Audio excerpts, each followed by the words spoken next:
E o falofa mfatalo fatu pali ili tampo ua ai le polango mai le fatu o so o se Samoa le tofi o oe ma pali i mai le tua o Sapota. What a beautiful Samoa.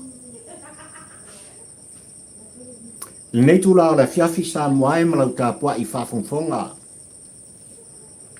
Ua mwhaifo i on tā whiloa i ma whiutangai. I tāpol kalame whaiwhaipea. Ua lava le au umnanga ma le tautuanga papali i tampo ua ai le polang se i longo pui ali ina ai. Le tāpua i whafonfonga ma lau sila mai mo. Ua le ngata i Samonei, ua awina tua i le tāpol kalame. Le nei foi tau ni ngolua ma le nei aso o foi mai le tua o Sapota i lo to so fu folau. Ai mai se foi o le ola fa tau va o le au. Ya. Ai o so se tafa o ke lope. Lele o lo fa pena ona ai tau malele ai, ma sa ili malo ai. Le pa ia ma le mamalu o e Samoa le atunu upele. Ai le tau ni ngolua Samoa se ha fio mai. Yoi. Tala mai ao i tūlanga i pe ona iei tāpol kalame whaiwhaipea. I le maota nei se i tosolo tā whala. Ai, ua maua le awanoa. O le au auna whatawaa se i morita i tuai se ngā pia se oso. Ai mai se fo i. O le tautua upu ma le tautua ngana. Ia, i mea ua tutupu sa tutupu. Ai mai se fo i o mea o le awha pena o na fori mai. O le a tutupu sa moai mo nei mātai au. Oa mai oi. Oa mai oi le Samoa whafonfonga ma le Samoa. O lo whapena o na tuli muta ia pea. Le pol kalame whaiwhaipea pari i li tampo ua ai le pola. O te i oe ma o te tonu ia. O lo manuia le tāpua inga le atu. Whaftai i tāpua. Mai lava i maunga tele i o tua asin sina manai mātu. Ia se o lava i seu pito i titi o la utinifu. Ua le ngata i Samone ai a atunu umaho.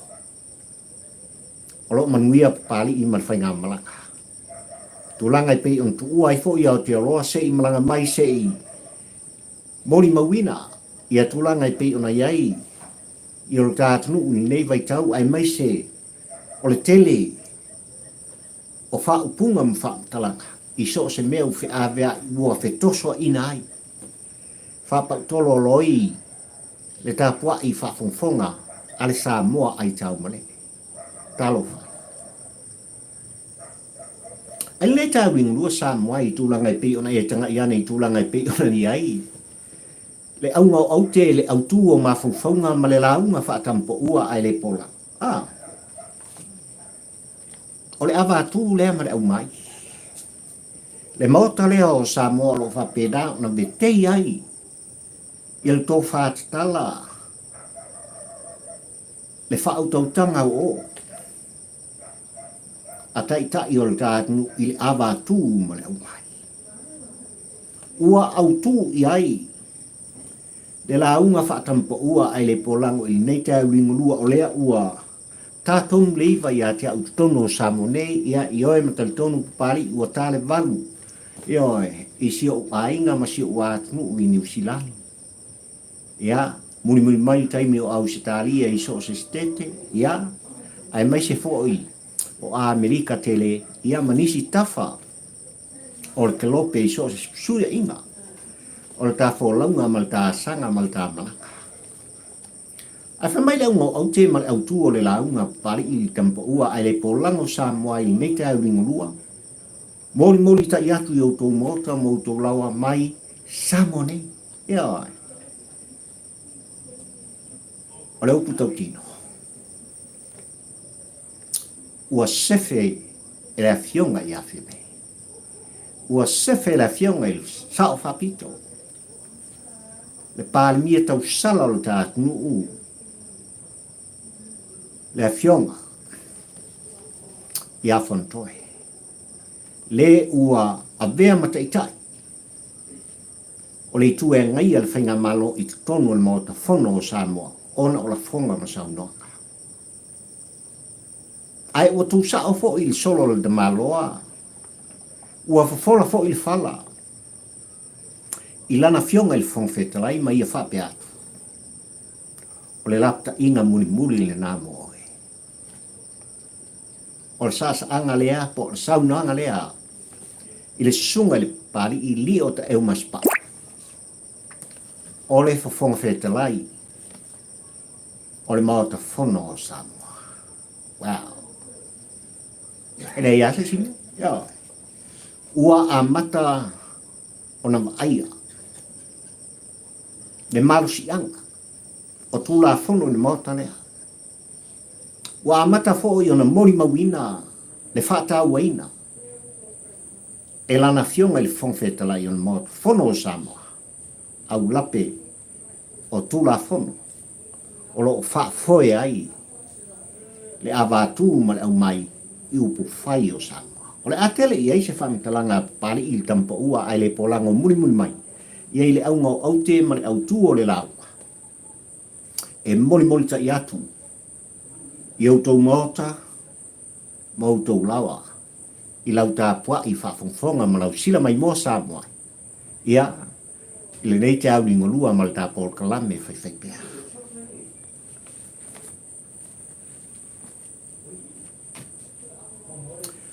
Taunu mai le whainga malanga Samoa e malau tāpua inga ia i le asong fua i le auri i le asolua suma le ono. O le masina le nei o iuni lua afe lua suma le tolu i whanua. Le tofi oe le tofi o Papalii. I la au tau tāpua i whafongfonga malau sila mai moa i le tu a langa pea. A Papalii i le au au na whatawa a. Po fia lava e ta lolo i ai e Samoa ai tau malele ma le Samoa sa ili malo i fafo atu o Samoa e susu e pea siona wha amalama se i tilo mai i whanua le tapua inga atu a sina le tapua inga nai matua o nuu mafioanga o i tu malo lo ta malo eo le tofi le na le mafuanga foi le ua e sila mai moa mai sili tāpua i Samoa. Ia, ua atu alanga atu pari i siona whata waa i tutono le tātunu ui Samoa ne. Ioi. Ai tūlanga wau manatu e moli ta i atuai le tilo le mata. I aso e tolu e pei ona iai le aso ngafua se io o mai i tau li ngolua nei o le whainga malanga Samoa. O le mātango fie i o le anga le lei o le atua. I tūmua nei i tūlanga i pei ona iai le talo le tau. Le osoa e o le lai le tai au.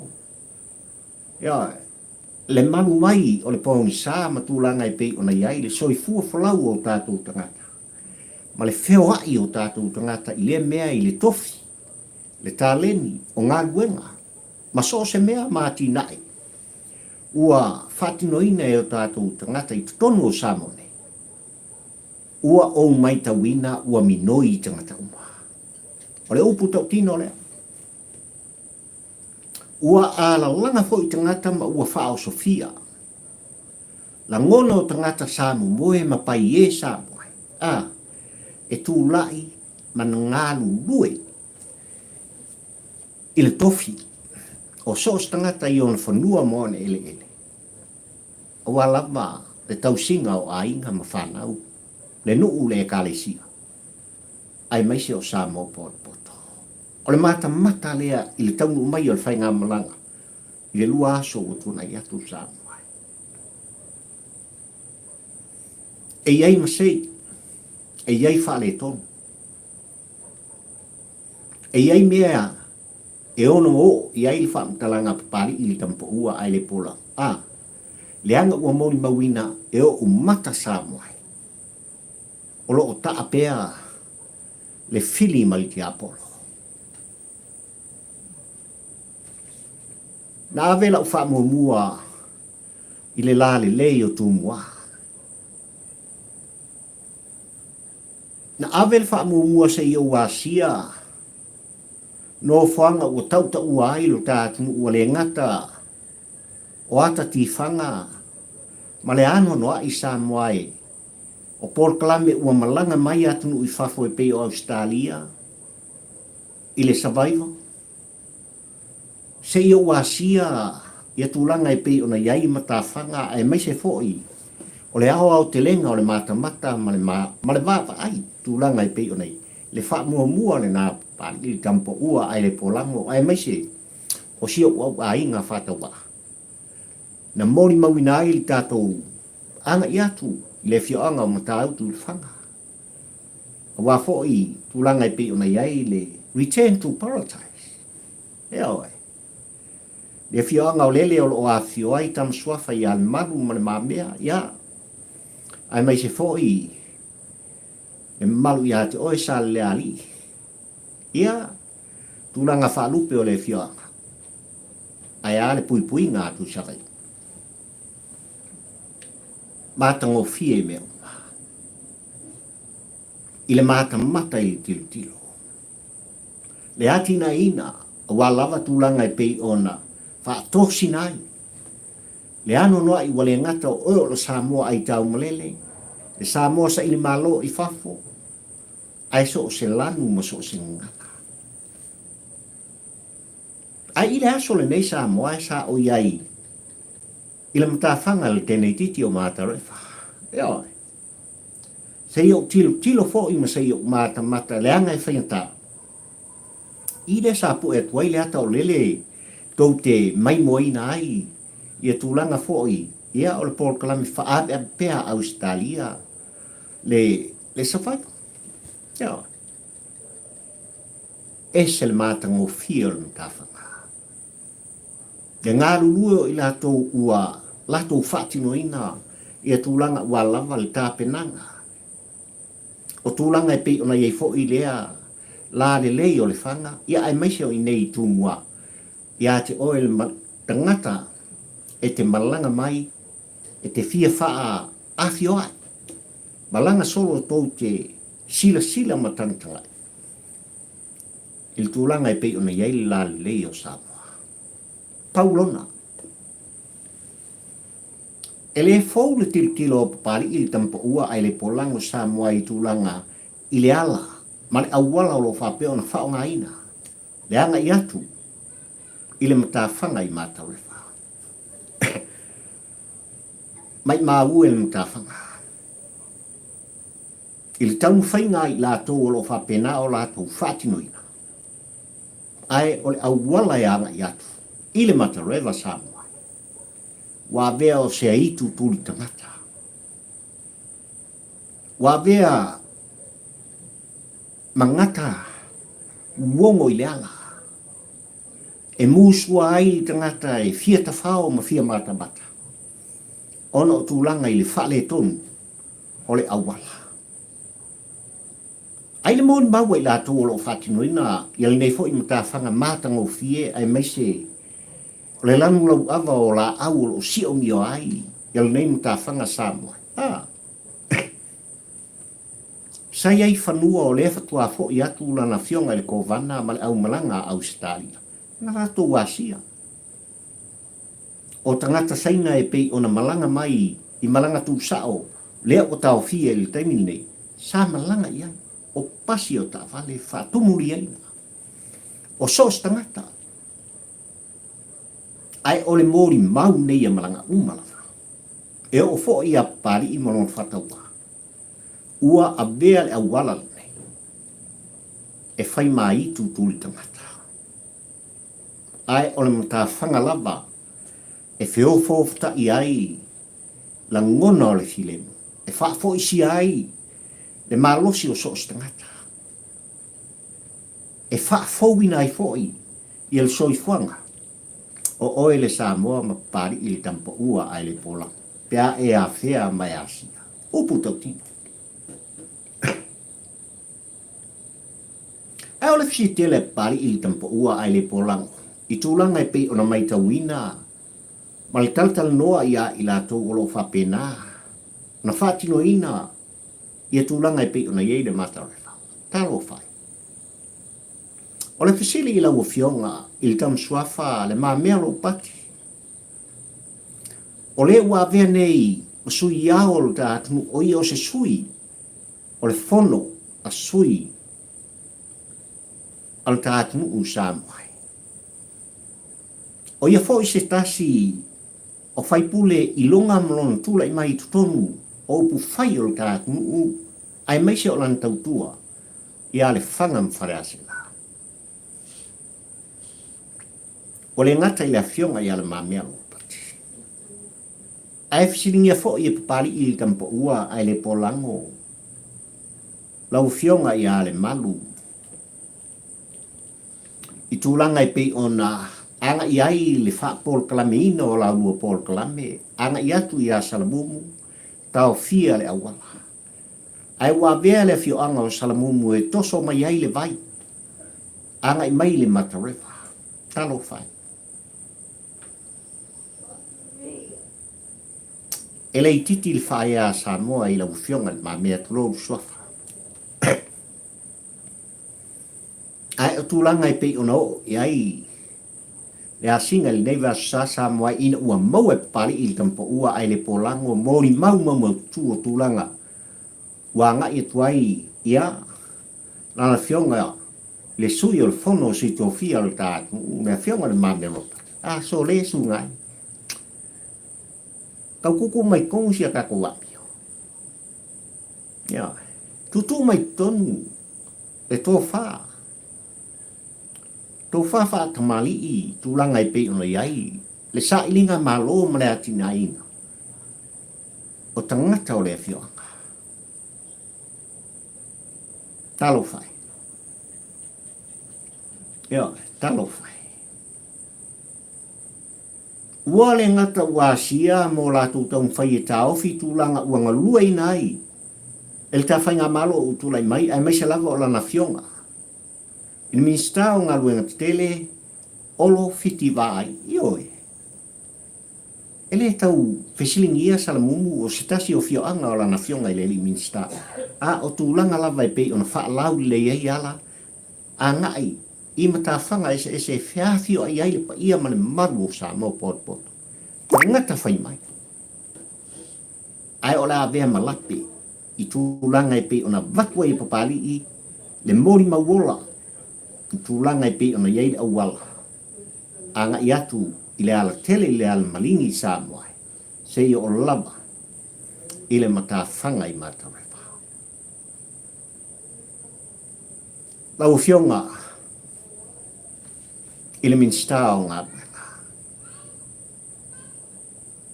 Waiou ao le talo sanga le a whionga. Ai o le tu musu whaatampo ua ai le pola. Tanga i ane, tanga i ifo. Le atina ina o Samoa ai maisi o le tulisi ma le anga i mai tutongo o le tātu. E iei tā ua o le Matarewa. E lei titi tupe al malo ua mauai. E ano noa i mawhaula i tulou le whaafonga Samoa. I al tulanga ua tango awai ma tango lima le malo. I tulisi malanga mai ma whai malanga. O le ngata o ata i tapue. Ia ai mai se lava o le tama a ina ua saa mai i tutonu o Samoa. Alo fangia le ala lea. E anga ua i mai. Tai maua lunga o atunu ui fafu ma ngai ai e fia mori mawina. Ai o le mori mawala na Samoa. Pare kongu le okala. Ioi.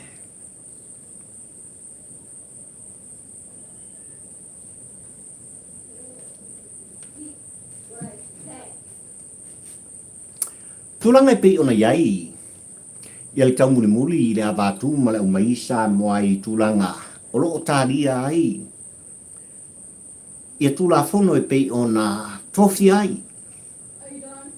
Ia le komiti e lato te toe sa i lidia, ia tūlanga e pei ona iai tūlafono o whainga palota o tātu.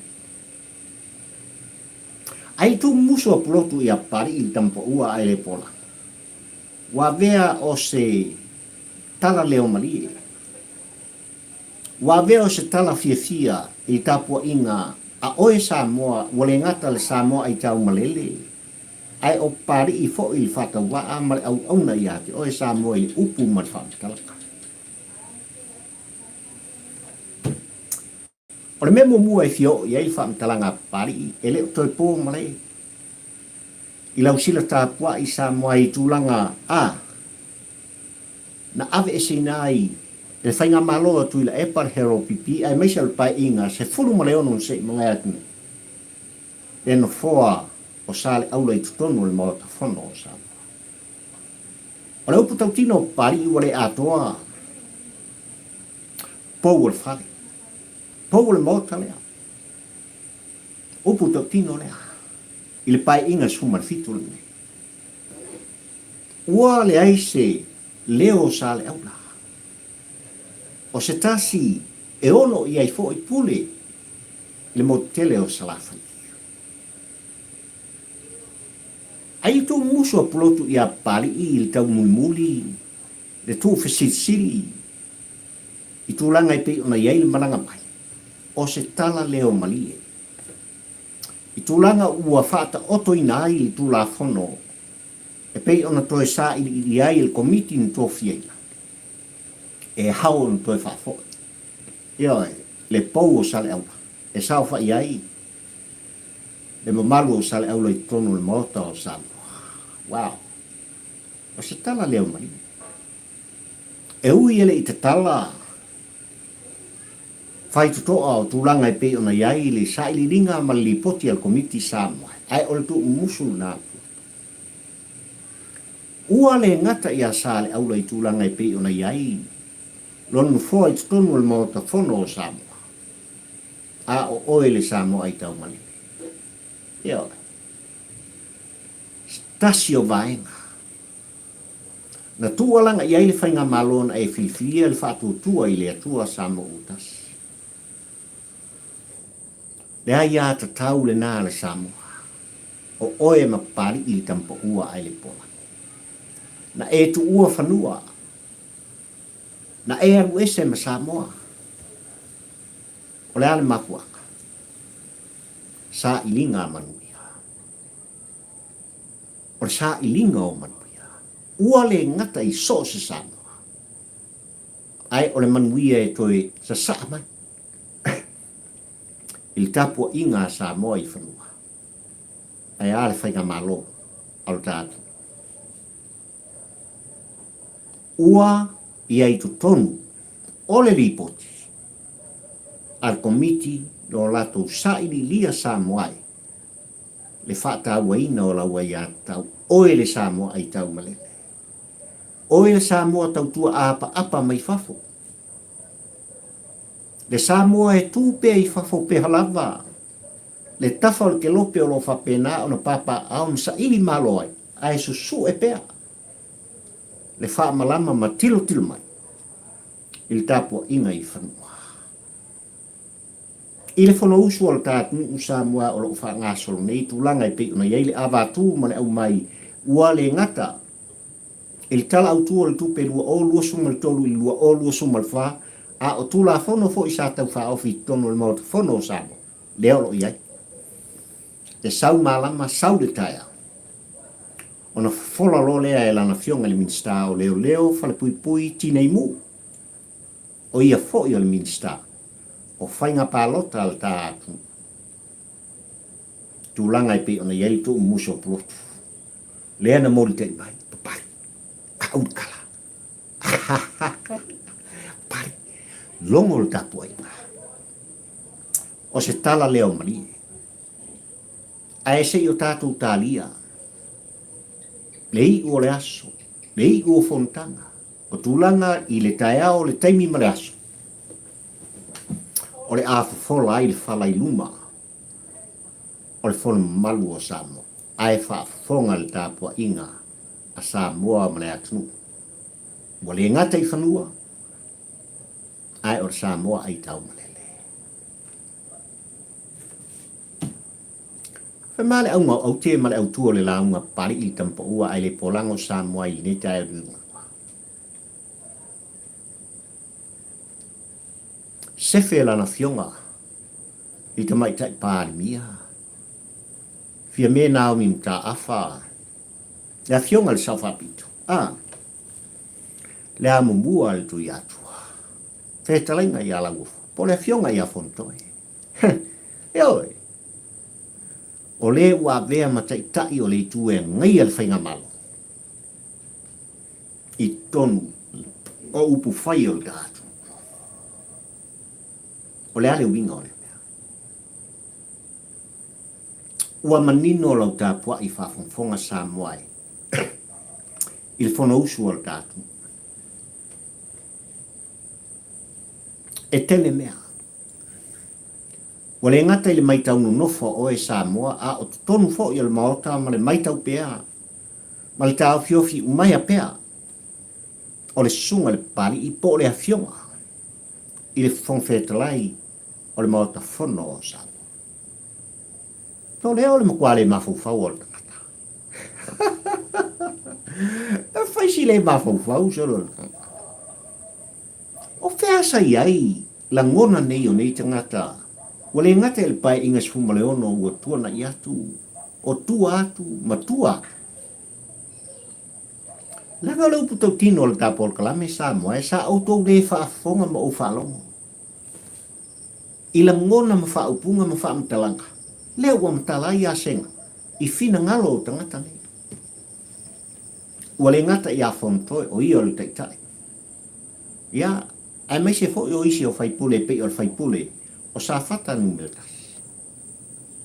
Ma ilato umai o lava ia whalatai masamtau, ma isi o ilato. So le, e whai au kango o sia kako wanyo.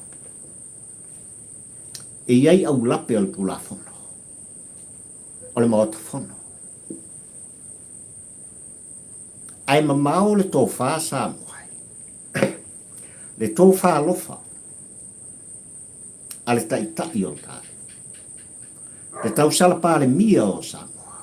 O le tau mulimuli nā pāle i tampa ua ai le pola.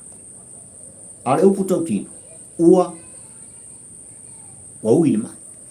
O tāle taimi mo motu ai le taula. Ai sei whata whea Fonotoe. Wa ova le mawhawhau. E iei ma tā upu anoa ma le tā ua. I tau mulimuli a pari i tampa ua ai le polango i le fonotanga. O lo o mai ai le fina ngalo o le tuangai, ai mai se lava o le langa a Fonotoe.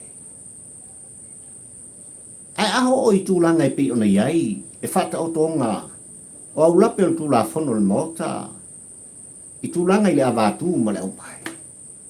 Se i whai ari mwhalongo i le fonfetalai o le mota fono.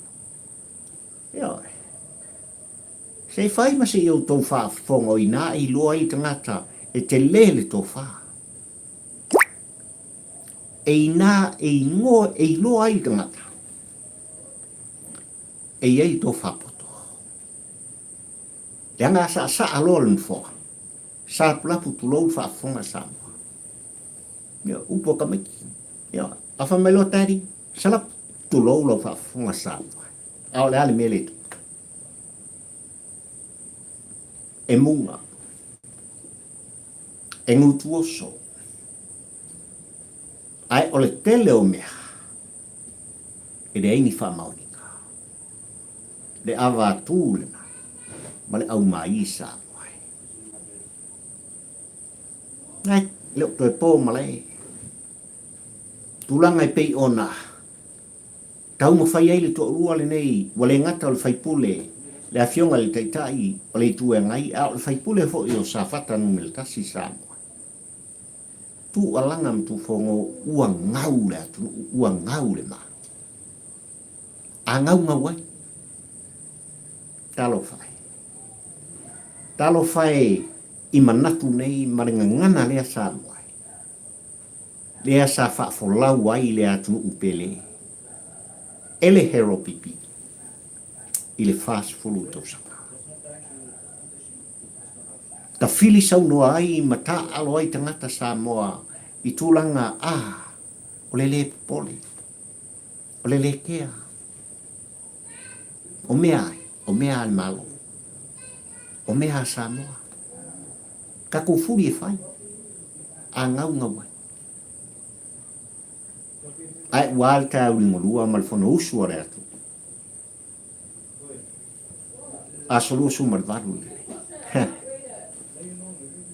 Fonotoe. Awani ngalo ia te oe. Lau fionga li te tai. O le tu olo ngai al whainga malo. Awalava ni ngalo ia te oe. Luas futolu tau sanga tu lai mai tu la epa e ma te tai. Pale mia o sanoa. E onga o whaupunga mwhamtalanga. Na whai ia sa mō poto. Ina ua ia maua le pao ama le mausianga. Ele iano tu ila epa e whaato ese pe alu ilano. E o mai lava i tau ni ngolu. Le wha manatu na pari i tampo ua ai le pola. Awane ngalo ia te oe. Olo ta puai ano a maalua ia te oe. Le whai pule o le tu malo no latu tofina. Mo mori le mau.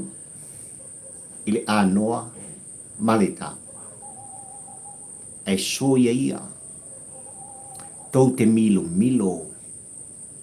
Le tā ua o le amata upu ma le amata upu. Ua utou tāngu fia ma talunoi. Ile maota o Samoa. Ma fuisa. Seu le manu ai tangai. Tāpua inga le atu. Le tāpua inga i mamana, toi mamala.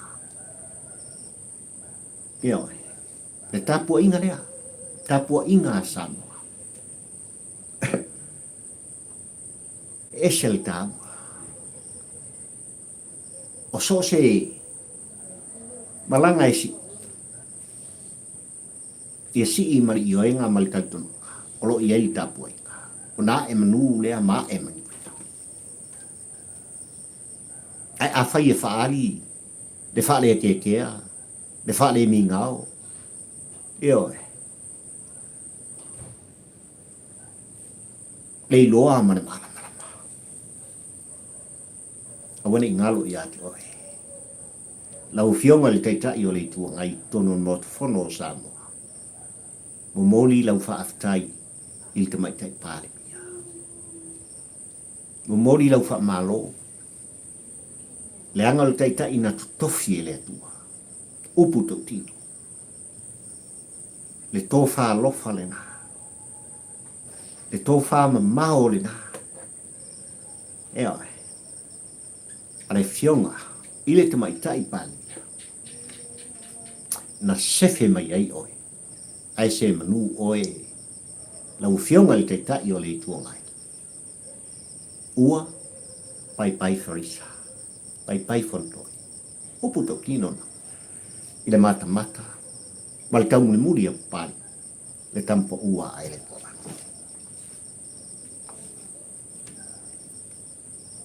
Ese le mata ngofie Samoa le tau le neipo.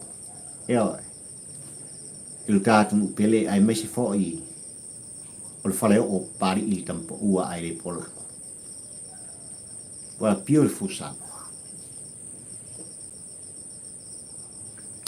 Tātou te ioe whaatasi. E le tau ngofie le whemalanga. Ai tātou te ioe fo i mō tātou tantonu Samoa. E le whaingo fie le avenga o lo tau ave.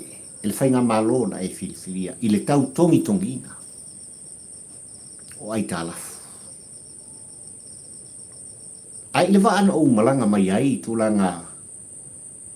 O le upu tau tino. Le ai senu foa nāwano.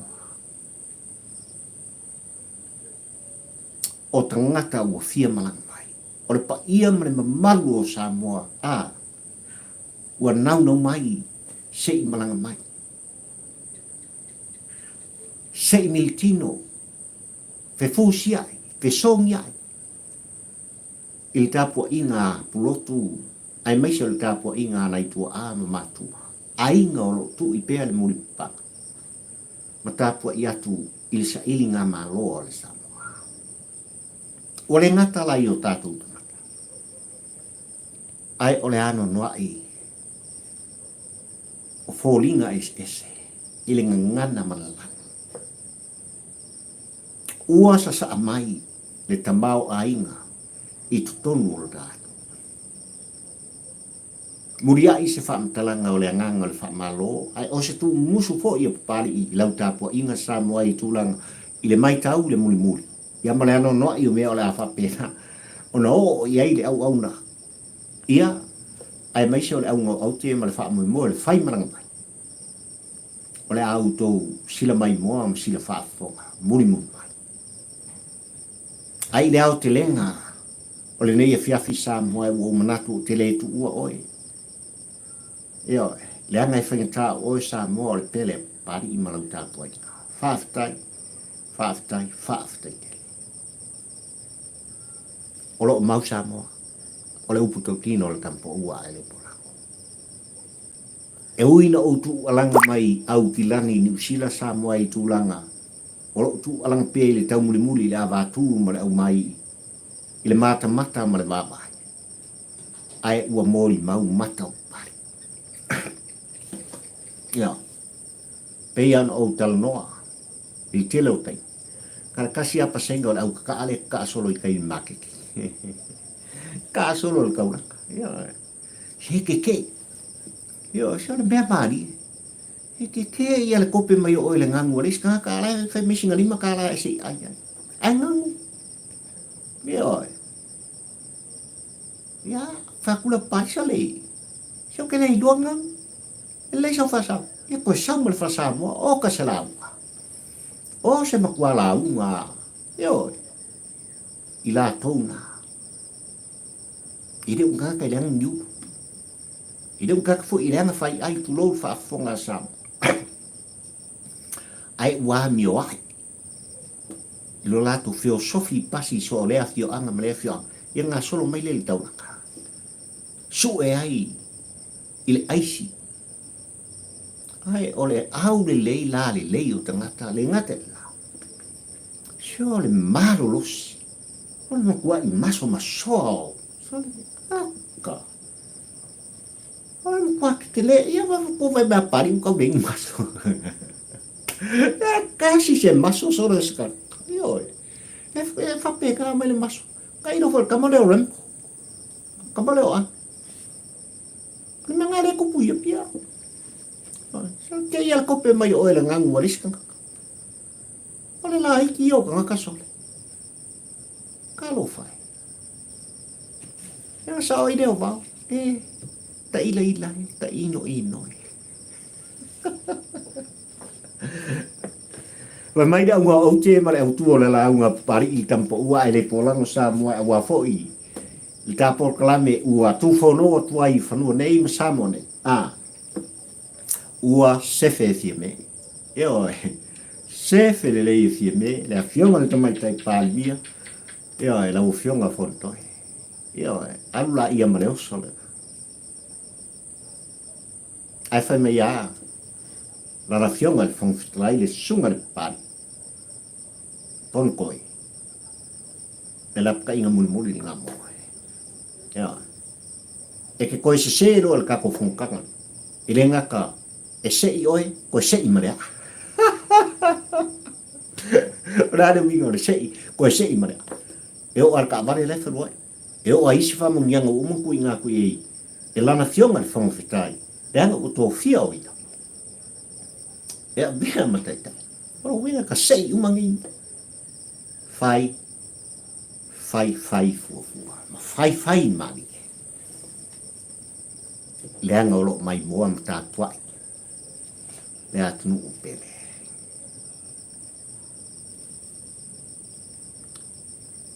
Samoa o tapol klamina. Ua mai tau atu pari i tūlanga e pei ona iei taimi i Samone. Ia ua te ale afori i pari ate. Ia oi. Ua kāfo i kaimi moe ei kamai. Ia oi. Ai, talo pea Papalii i le tua o Sapota. Ia iei lan whamungianga. Ia Samoa porpoto. Mai lava i maung tele se o lava i se upito titi o rau tinifu. Ia iele mangui o le atua. whamanuia le tua o sa pota. So se fata whai taulanga e mai se o le paia i le ainga salpi. I le lato ngālu en whai o le tautua Samoa ma tautua le atua. Mo mori i ai le tauranga ora. Ia Samoa whamanuianga, ia Samoa le whialwhaninga, ia Samoa le whileni. Ia le manuia. O le atua o Sapota. Ai ale, whainga malo ma taitai o tātu. I so se tu, i so se tu. Ia le manuia o le atua. Ai mole au ainga o pari i so se tafa o le kelope ma Samoa. Se u whawhitai li tāpua, i whawhitai tele. O loto ulang langu i pēa o le tāpua o kalame whai pēa. O le mafu anga na o te reitu ua i oe. Pei titi pe tele, he sa ilinga ma seunga o Papalii. O te longo pui ali ina. Lau tāpua i whawhonga ma lau sila mai. Whawhitai. O tō ao tui. O i lato u whapena o na whetuleni mai, malolofi mai sa moai ma subscribe. Ia Papalii i tampa ua ai le pōlango i lunga o le YouTube. Oi, ua whamalo whaftai, whamanuia le atua o Sapota. Ola la auto o ono Papalii i fio i wa atau la ma lua le tampa ua ai le pōlango tu whono tu alanga. What a beautiful sun. Ka whiroa i sisi tai au malama ma se aso mumu mai. Ai mai te nei sa moai le watu pere. Whato whaina ma wha soifuaina. Le wha sausaunga sa mo poto. Ua le ngata i whanua nei. Ai so se tafa. O le kelope olo e papa awai. Sa ili malo ai. Ie le atua i loto pa ia ma loto malo. Mana lau tā puainga. Mana le wha whongwhonganga. Soifu. Manuia o e Samoa.